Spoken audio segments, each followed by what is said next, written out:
भारत और दुनिया इस वक्त कोरोना वायरस से बहुत परेशान है। कहीं ना कहीं लोगों का मानना है अगर कोरोना पे जीत पानी है तो वैक्सीन का होना बहुत ज़रूरी है। वैक्सीन कई तरह की होती हैं और वैक्सीन जो है कोरोना की सबसे ज़्यादा तेज रफ्तार से बनाई जा रही है।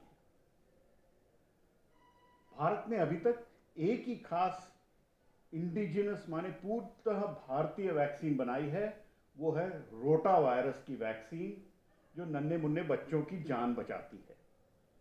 और जो रोटा वायरस की वैक्सीन बनाई थी उस टीम में एक खास सदस्य थी डॉक्टर गगनदीप कांग, वो हमारे साथ हैं और उनसे आज समझेंगे कि एक कोरोना वायरस की वैक्सीन कितनी तरह की हैं, कितना बनाना मुश्किल है और भारत में कौन कौन सी बन रही हैं और कितनी उम्मीद रखनी चाहिए। डॉक्टर कांग, आपका वायरसेस के साथ और वैक्सीन्स के साथ लगता है जैसे जन्म भर का वास्ता है और इस वक्त सब कुछ टेस्ट पे आ गया।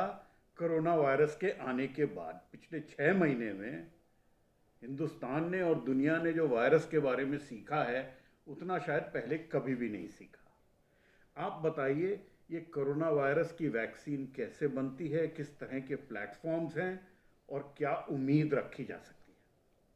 अगर हम वैक्सीन्स के बारे में सोचें तो सारी वैक्सीन्स जो वायरस है उसके साथ शुरू होती हैं। तो अगर हम कोरोना वायरस देखें तो कोरोना वायरस एक गोला है और उस गोले में स्पाइक्स बाहर लगी हुई हैं। ये जो स्पाइक्स हैं ये सभी प्रोटीन की बनी हुई हैं और इनके इस गोले के अंदर ये वायरस का जीनोम होता है और ये हम जानते हैं कि ये आरएनए वायरस है, 30,000 बेस पेयर्स का बना हुआ है और अगर इसे किसी को इन्फेक्ट करना है तो ये वायरस अंदर आता है और इस वायरस की स्पाइक्स जो हैं यहाँ पे एक रिसेप्टर बाइंडिंग डोमेन होता है, एक छोटा सा पीस होता है स्पाइक का। ये रिसेप्टर बाइंडिंग डोमेन जो है सेल के अंदर जाता है और सेल के अंदर जाता है क्योंकि एक रिसेप्टर होता है जो हम ह्यूमन ACE2 रिसेप्टर कहते हैं। माने कोई चाबी होती है जो ह्यूमन सेल के अंदर ताला खोल के अंदर जाती है। बिल्कुल, मोटी बात। थोड़ा सा ये चाबी नहीं होती है, ये अटैचमेंट का मैकेनिज़्म होता है। तो अगर हम देखें कि वायरस को सेल के अंदर जाना है, वायरस सेल के अंदर जाता है, ये सेल का न्यूक्लियस रहता है। ये वायरस है और ये ह्यूमन सेल। हाँ, ये वायरस है, ये ह्यूमन सेल है। वायरस का जो जीनोम है ये अंदर आ जाता है और ये सेल को एक फैक्ट्री की तरह बना देता है। और ये जो सेल जब फैक्ट्री बन जाता है तो सेल क्या प्रोड्यूस करता है, ये आरएनए को कॉपी करता है और बहुत सारी छोटी छोटी प्रोटीन्स बनाता है। ये प्रोटीन्स एक नया वायरस और बहुत सारे नए वायरस बनाती हैं। तो सेल से ये वायरस निकल जाता है। माने कहीं ना कहीं वायरस जो है ह्यूमन सेल पे कंट्रोल पा लेता है। कंट्रोल पा लेता है, उसको टेक ओवर करता है, उससे एक अपना सब्जेक्ट बना देता है और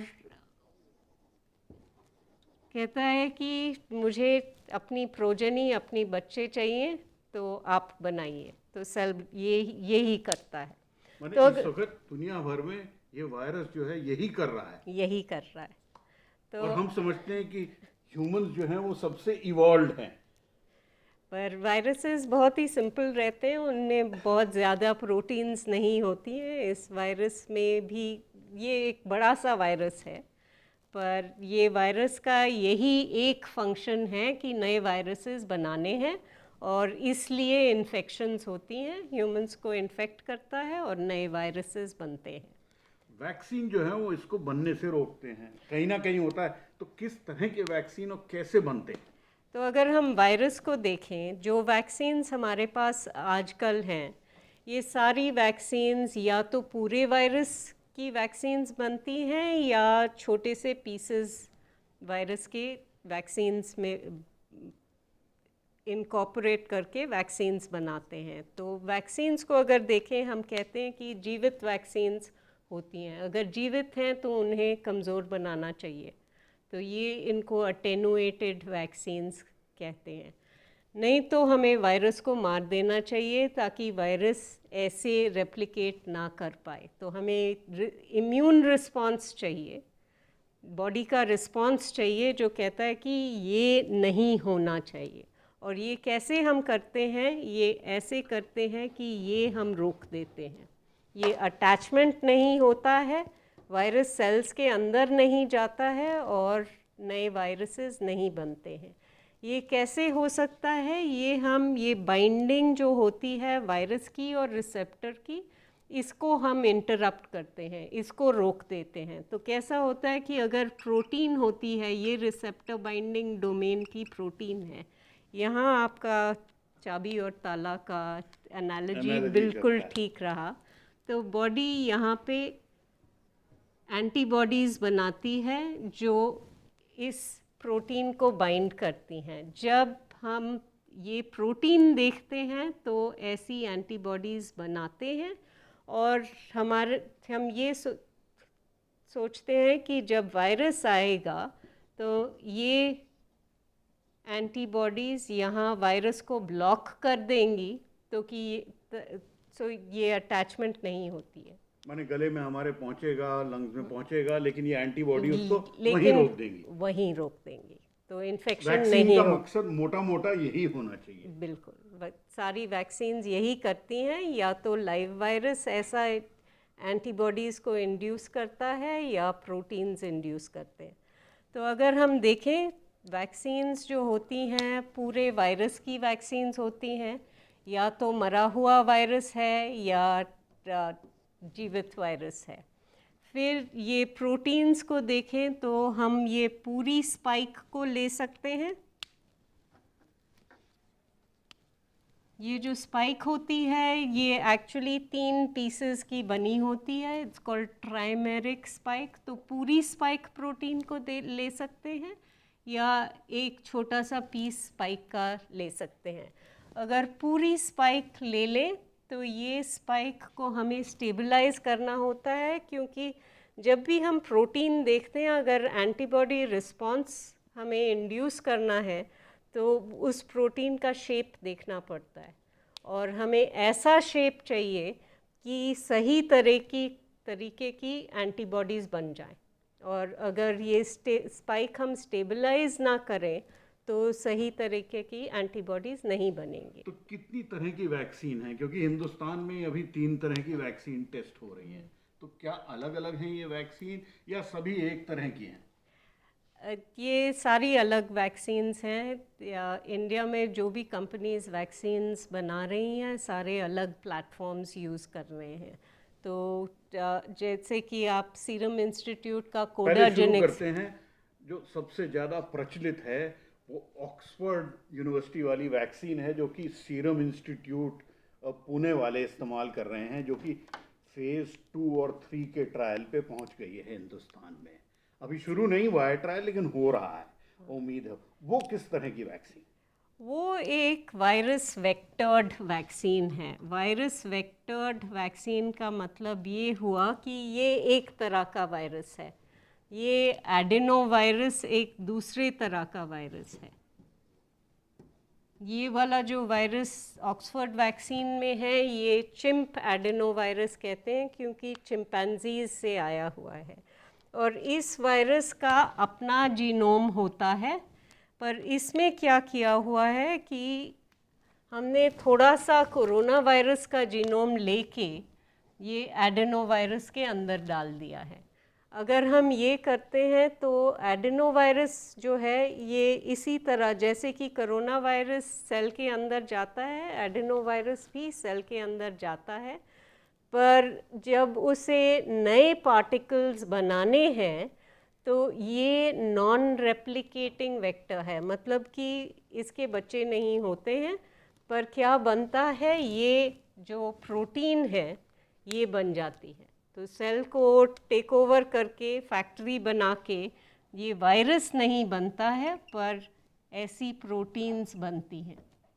तो एडिनो वेक्टर्ड वैक्सीन इस तरह का प्लेटफॉर्म जो है वो दुनिया में कितनी वैक्सीन है जिसमें चल रहा है? वेक्टर्ड वैक्सीन्स अगर हम देखें, जहाँ पे आप दूसरे वायरस में थोड़ा सा जीनोम सीक्वेंस डाल रहे हैं, ये एक लाइसेंस्ड वैक्सीन प्रोडक्ट है और ये एबोला वैक्सीन का है, जो कि वेस्ट अफ्रीका में थोड़े से लोगों में इस्तेमाल हुआ है। मैंने लाखों करोड़ों की तादाद में इस्तेमाल नहीं हुआ है, लाखों में हुआ है। ये जो डीआरसी में अभी एबोला का आउटब्रेक जो हुआ था, उसका कंट्रोल वैक्सीन के वजह से हुआ है। और ये वैक्सीन जो मर्क ने बनाई है और एक नई वैक्सीन J&J ने बनाई है, वो दोनों मतलब जॉनसन एंड जॉनसन है, वो दोनों vaccines democratic Republic of Congo में इस्तेमाल की गई और इनके साथ ही एबोला आउटब्रेक का कंट्रोल हुआ। टेक्नोलॉजी है जो कि एक ही डिजीज में यूज की गई है अभी तक तो करेक्ट है। अपने पास दूसरा एक हिंदुस्तान में कैंडिडेट और है जो कि जाइडस ने बनाया है गुजरात से। वो किस तरह का वैक्सीन है और वो कैसा प्लेटफॉर्म है, टेस्टेड या अनटेस्टेड? जाइडस का जो प्लेटफॉर्म है वो प्लाज्मिड डीएनए प्लेटफॉर्म है। और अगर हम देखें तो अगर हम बैक्टीरिया देखते हैं,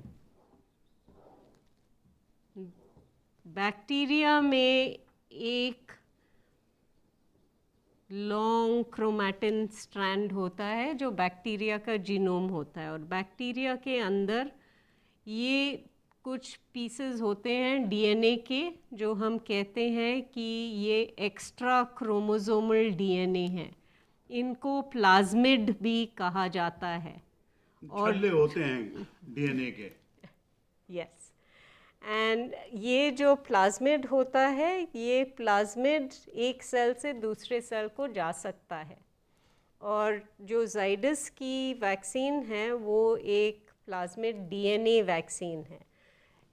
ये जो प्रिंसिपल हमने यहाँ पे यूज़ किया था कि हमने एक डीएनए सेक्शन, एक न्यूक्लिक एसिड सेक्शन इस वायरस से लिया था और एडिनोवायरस में डाला हुआ था, अब हम ये सेक्शन लेके एक प्लाज्मिड में डाल सकते हैं, और जब ये प्लाज्मिड सेल के अंदर जाएगा, जब ये सेल के अंदर जाता है तो ये भी फिर से यही प्रोटीन बनाता है। तो एक प्रॉब्लम है कि जो हम वैक्सीन्स आजकल देख रहे हैं, जो तो 200 से ज़्यादा प्लेटफॉर्म्स है, ज़्यादातर वो अगर पूरे वायरस की वैक्सीन्स नहीं हैं तो ये सभी स्पाइक प्रोटीन पर ही फोकस कर रही हैं। तो हम सोच रहे हैं कि कुछ और भी कैंडिडेट्स होने चाहिए जो दूसरी प्रोटीन्स को भी देख रहे हैं। बट ये वाला जो प्लाज्मिड वाला है, ये कितनी और ऐसी वैक्सीन्स हैं जो हमको और आपको पहले दी गई जिसमें कि ये डीएनए या आरएनए की वैक्सीन दी गई है ह्यूमंस को? अभी तक जो डीएनए वैक्सीन्स इन्फेक्शियस डिजीज़ के लिए हैं, ये फ़ेज़ 1 और फ़ेज़ 2 क्लिनिकल ट्रायल्स में टेस्ट हुए हैं, तो हज़ारों लोगों को दिए गए हैं और उनमें कोई सेफ्टी सिग्नल तो नहीं है, पर ये वैक्सीन्स फ़ेज़ 3 तक अभी तक उनकी प्रोग्रेस नहीं हुई है। देखिए, कहीं ना कहीं लोगों को लगता है प्रोटीन तो ठीक है, डीएनए या आरएनए हुआ और मान लीजिए पल्लव को दे दिया गया, तो क्या पल्लव के बच्चों में भी चला जाएगा बगैर बताए हुए?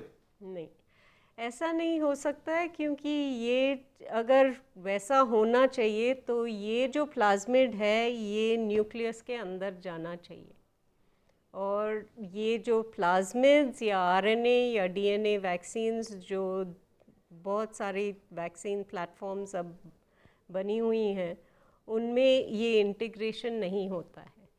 माने ये वन जनरेशन में ही रहेगा, दूसरी जनरेशन पे नहीं जाएगा। नहीं जाएगा, तो जो एक वो जेनेटिक मॉन्स्टर बनने की बात है वो नहीं होने की उम्मीद है। नहीं होगा। क्योंकि वो बात आई थी जब देखिए फूड्स में लगा था, जेनेटिक मॉडिफिकेशन हुआ था, जेनेटिक इंजीनियरिंग हुआ था, तब लोग फ्रैंकिन फूड की बात कर रहे थे। नहीं। तो ये फ्रैंकिन ह्यूमन बीइंग या फ्रैंकिनस्टीन तो नहीं बन जाएंगे? नहीं, ये वैक्सीन सारी आप समझ सकते हैं कि ये प्रोटीन वैक्सीन्स हैं। ये डिलीवरी मैकेनिज्म भिन्न भिन्न है, पर वैक्सीन तो अल्टीमेटली प्रोटीन वैक्सीन है, क्योंकि जो एंटीबॉडीज़ बनानी है ये प्रोटीन देख के ही बनती हैं। और तीसरा अपना एक और है अभी जो इस्तेमाल हो रहा है, और एक चौथा पांचवा भी और अलग प्लेटफॉर्म्स हैं। जो एक तीसरा है जो कि भारत बायोटेक का कैंडिडेट है, जो भी फेज 1 ट्रायल पूरा हो गया, फेज 2 में जा रहा है, वो किस तरह का है? वो एक इनएक्टिवेटेड वैक्सीन है, जो वायरस लिया हुआ है उसको ट्रीट करते हैं। केमिकल ट्रीटमेंट हो सकती है, फिज़िकल ट्रीटमेंट हो सकती है, और उसका आइडिया ये रहता है कि ये वायरस उसके बाद सेल के अंदर नहीं जा सकता है, तो रेप्लिकेशन नहीं होती है।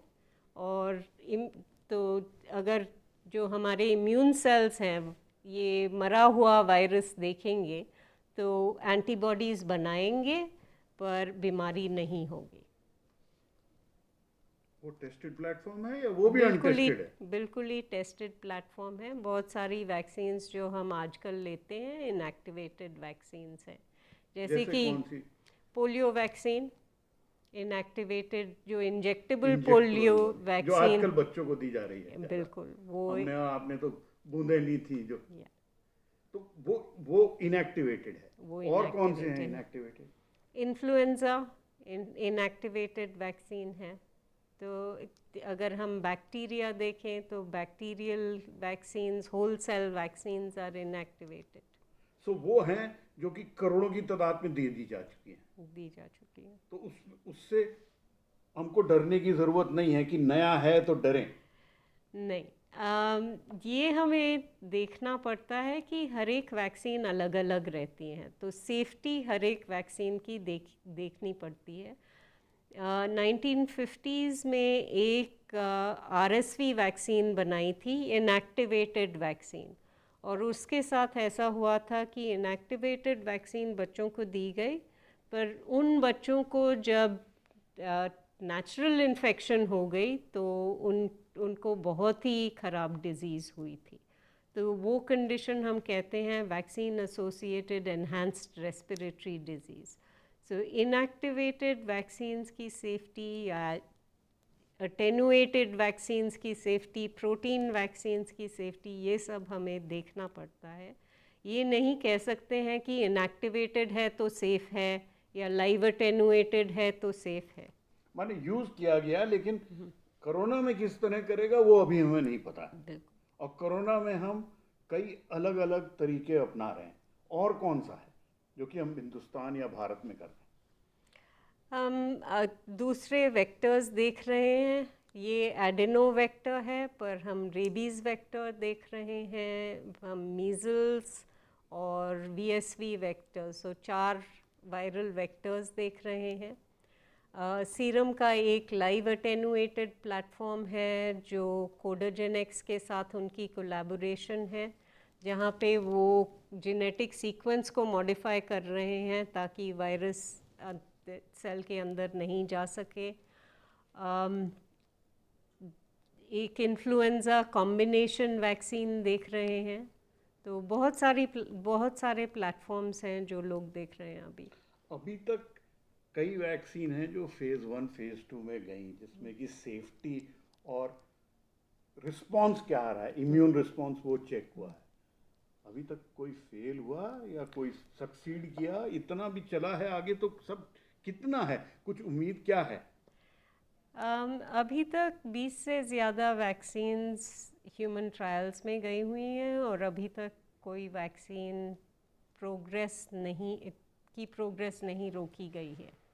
जब हम देखते हैं तो सेफ्टी देखते हैं और इम्यून रिस्पांस देखते हैं। अभी तक जो वैक्सीन्स टेस्ट हुई हैं थोड़ा सा वेरिएशन है सेफ्टी सिग्नल्स में, कुछ में बुखार हो जाता है, कुछ में नोज़िया होती है, पर कोई सीरियस एडवर्स इवेंट्स नहीं हुए हैं और सारी वैक्सीन्स अभी तक इम्यूनोजेनिक हैं। तो जो टेस्टिंग होगी वैक्सीन्स की फ़ेज़ 3 में होगी, जब हमें पता चलेगा कि ये डिज़ीज़ या इन्फेक्शन को रोक सकती हैं या नहीं। माने 20 जो गए अब तक वो अच्छा रिस्पांस दे रहे हैं, सो अभी फार तक सो गुड। सो फार सो गुड। तो उम्मीद है कि इनमें से वैक्सीन बन पाएगी। कोई गारंटी तो कभी नहीं रहती है, ये बायोलॉजिकल प्रोसेसेस हैं, तो गारंटी हम नहीं दे सकते, पर उम्मीद तो है। क्योंकि देखिए इस वक्त कोरोना जो है इतना ज़्यादा फैल गया है, लोगों को डर है। लेकिन आप जो बोल रहे हो कि ये 20 कैंडिडेट जो हैं कहीं ना कहीं आगे बढ़े हैं, रुके नहीं हैं, तो एक किरण है, इतने अंधकार के बीच में एक उम्मीद है। बिल्कुल उम्मीद है। और इनमें से उम्मीद है कि भारत में बनी हुई वैक्सीन आ पाएगी। अगर हम देखें कि अगर ग्लोबल सप्लाई चाहिए वैक्सीन्स का, तो मैन्युफैक्चरिंग कैपेसिटी भारत में बहुत है, चाइना में है, कोरिया में है।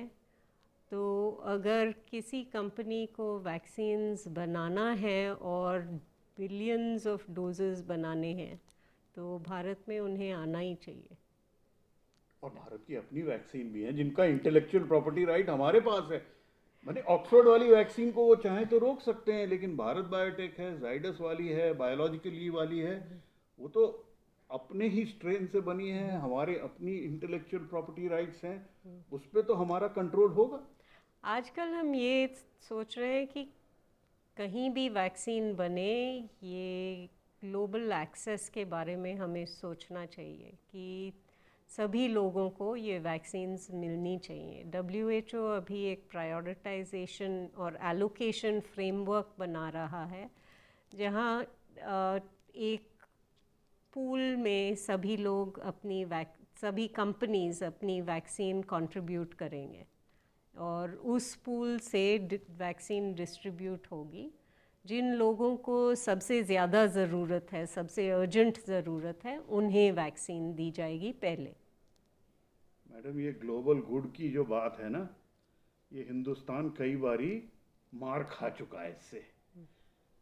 जिसको कहते हैं हिंदी में दूध का जला छाछ को भी फूक फूक के पीता है। तो ये जो ग्लोबल गुड की बात है, और एक कि पूल बनेगा, पूल से निकलेगा, और दूसरी बात जो आ रही है जिसको कि अक्सर वैक्सीन नेशनलिज्म की बात की जा रही है, लेकिन कहीं ना कहीं हमारी जनसंख्या 130 करोड़ की है, तो हमें उसको प्रोटेक्ट करना बहुत ज़्यादा ज़रूरी है। ग्लोबल गुड भी देखना है।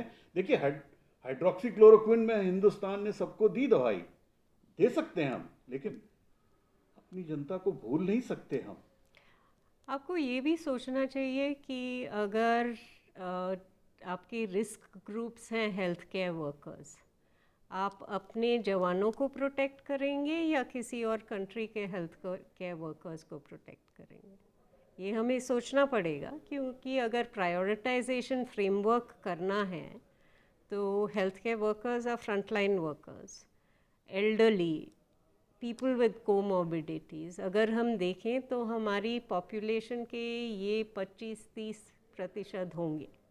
तो दूसरे कंट्रीज़ की भी रिक्वायरमेंट होती है। जब हम देखते हैं कि अगर बच्चे हैं, जवान हैं, उन्हें तो सीरियस डिजीज़ नहीं होती है, तो उनको क्यों प्रायोरिटाइज़ करें जब हम किसी और को बेनिफिट कर सकते हैं। उनको भी मिलेगी, पर आज मिलने की ज़रूरत नहीं है। माने आप कह रहे हो कि 30-40 करोड़ को देके जो एक्स्ट्रा हैं, उससे हम कहीं ना कहीं वैक्सीन डिप्लोमेसी करके बिल्कुल हिंदुस्तान कुछ पैसे के मामले में तो नहीं, लेकिन वैसे दुनिया में गुडविल कमा सकता है। बिल्कुल। और जैसे आपने कहा हमें उम्मीद है वैक्सीन आने की, पूरी उम्मीद रखें। बिल्कुल रखनी चाहिए। तो देखिए ये थी डॉक्टर गगनदीप कांग।